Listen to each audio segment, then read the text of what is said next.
one of those, if you want to go through and like mention some of those things of when you're in your childhood. I had a couple questions that weren't even on there, like going fishing. You didn't mention anything about that, you know. And Oh, Lordy. I was fishing when I was a little boy, still in Mississippi. Me and the little boy, Bobby Joe, from across the street, we'd walk half a block to the cemetery. And the cemetery had a pond, a great big pond, with lily pads and snakes and all kinds of stuff. and fish. Yeah, and fortunately we could use our grandpa's poles because they were nice and yellow. But cane poles grew around the pond. So, I mean, it's like they got leaves and limbs and twigs, and you just have to saw them down, take the twigs off, and hopefully, lay them out and let them turn yellow and get hard. But we swam there. We skinny dipped in the pond. We didn't worry too much about the snakes.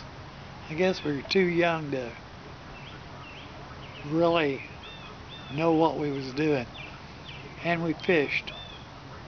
And I don't remember us ever catching anything. But I guess we thought we was fishing. And there was no shortage of bait since Grandpa sold catawba worms. So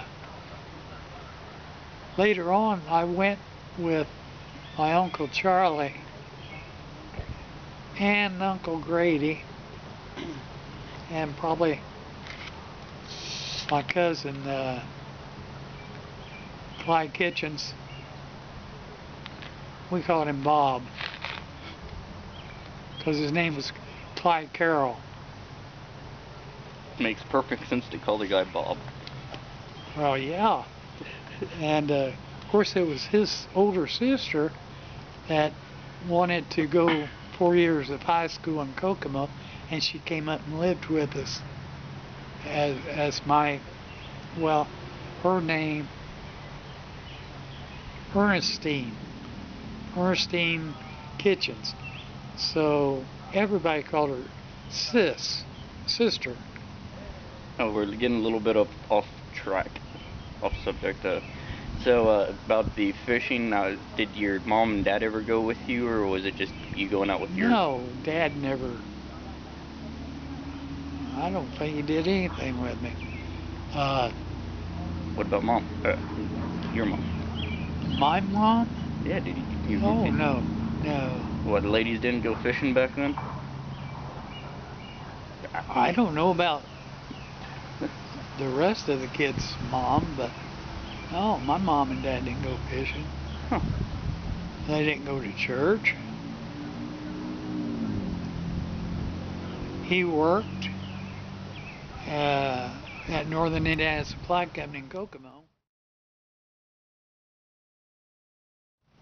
as a truck driver, and then when he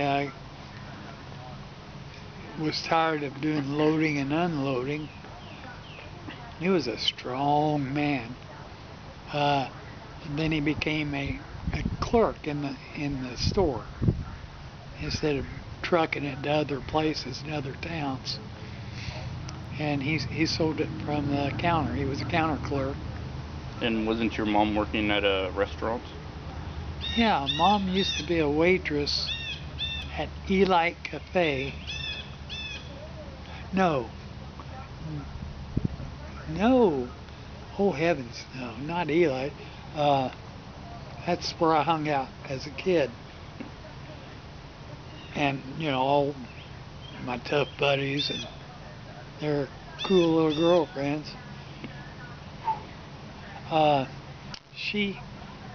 The cafe she worked at was half a block down. It was on the corner, right across from the YMCA. In Kokomo? Yeah, it was. Wasn't it called Jamie's? No, it was called the Beacon. Oh, Beacon. Beacon Cafe. Then, of course, later she got on at Delco and worked there probably 30 years before she retired. That's how come I got on. Because at that time, they were hiring people that their employees said would be good workers. And they knew because that employee had a good work record, so naturally their children are going to have good work records. I'm surprised she ever got any rest. What did she do at Delco? What was her job? I don't really know. I think she did every job. Probably moved around the plant wherever she was needed. I did. Your mom did.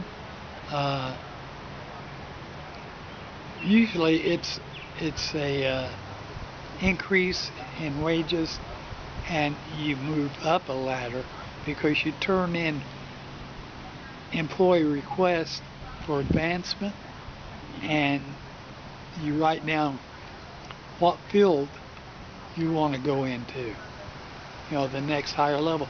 So instead of just being an employee on the build lines, building radios or tape players, you want to go into tool and die, which is much more money. And of course your retirement is based on that salary. When they say you're going to get 40 hours a week when you retire, 40 hours a week pay or 30 hours a week pay, they have to go by how much you were making per hour on your last job. And let me tell you, tool and die makers make a lot more money than an employee on the build line. Like entry-level wages. When you hire in, you take the lowest jobs, and little by little you work your way up by turning in requests for another job classification. All right, to a next question. What about the Marble Championship? One day, I think I was in the 4th grade, or 4th or 5th, a couple guys from VFW came in, and they were looking for people to represent them in the VFW Marble Championship of kids, And I'd never played marbles in my life. I mean, I've played with marbles, but the game where you draw a circle in the dirt and you throw so many marbles in, and you have two opponents taking turns trying to knock marbles out of the ring. I've never played the game in my life. And when you miss, then it's the other person's turn. And they keep shooting. And as long as they're knocking marbles out, they keep shooting. And what was the prize? You won the game if you got the most marbles out. You get to keep the other players' marbles, or do they get... Well, if you're playing with the kid next door, yeah. In this case, you could win money. Matter of fact, I didn't win money. I won a baseball mitt and a real shiny jacket with a patch on it. Now, the way I did that was Sister Kitchens, my cousin from Mississippi, who came to live with us 4 years so she could go to Kokomo High School, she knew about playing marbles, and she taught me on the living room floor. And she taught me the idea of the game and showed me what the shooter, it was a bigger marble. Mm-hmm. They didn't call it the shooter, they called it something else. I can't remember. Slammer?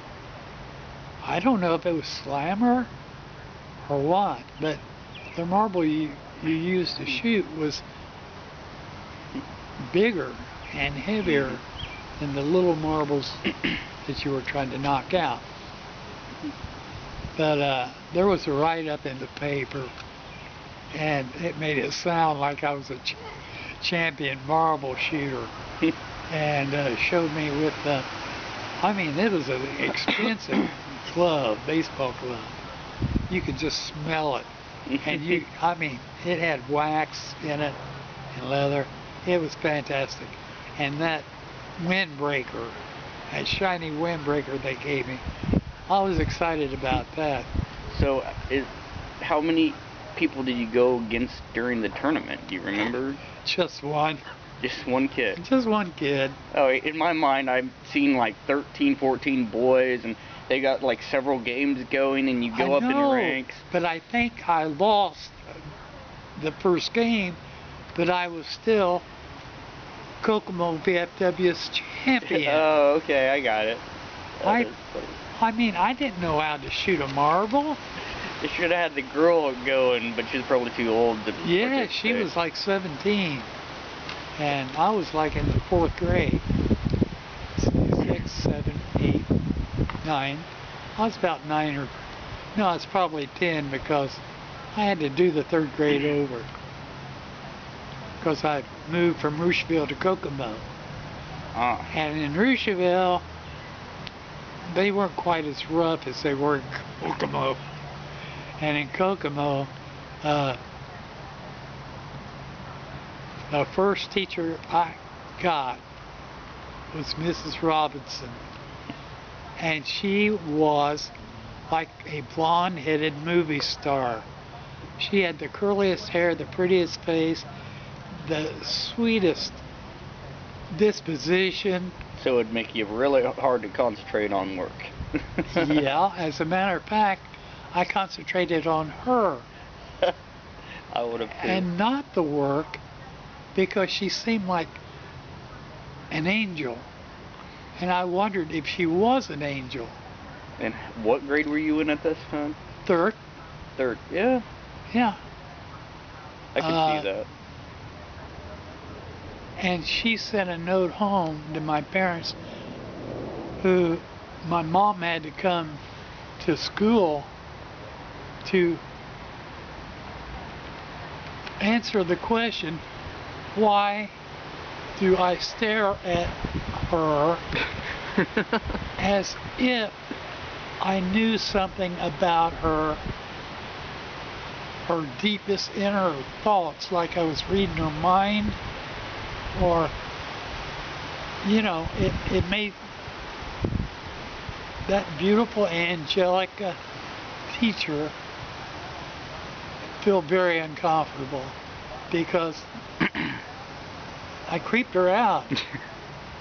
Us fangirls have a way of doing that. It's like, sorry, we were just like admiring you. Didn't mean to creep you out. That's what I was doing. I was just so enamored by her beauty and her kindness and her understanding, and her voice was like music. And I just never met anybody like that before. And she took it the wrong way. She took it the wrong way. Yeah. Alright, we're going to have to pause here. We're at the end of this. Okay. We will be back. See you later. And we are recording. Well, welcome back.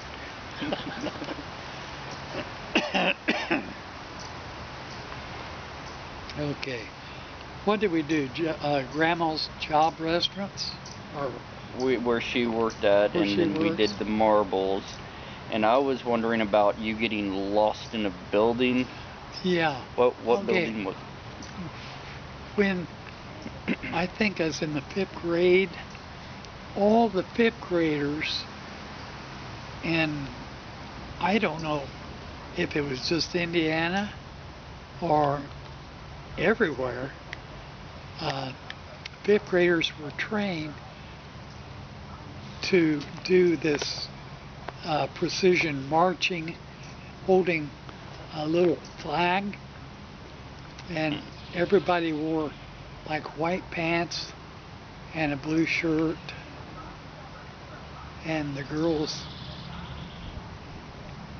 I don't know what they wore, can't remember, but it had something to do with red, white, and blue, carrying the flag, and the music was marching music, and we all had a certain Position that you had to march in. Yeah, and then, the you know, song. you go this way in between other groups and this way, and then it was just, I couldn't remember them all. And kind of followed the wrong person, got mixed up. And then when it was over, there were so many children, there were hundreds of kids, 5th graders, running around, you know, trying to get back to their teachers or their classmates or their group. And I must have run with the wrong group or the wrong kids. I was scared to death. I was bawling. I was lost. I didn't know anybody. Nobody knew me. Did you know that side of your glasses is lower? Thanks for pointing that out. Well, anyhow,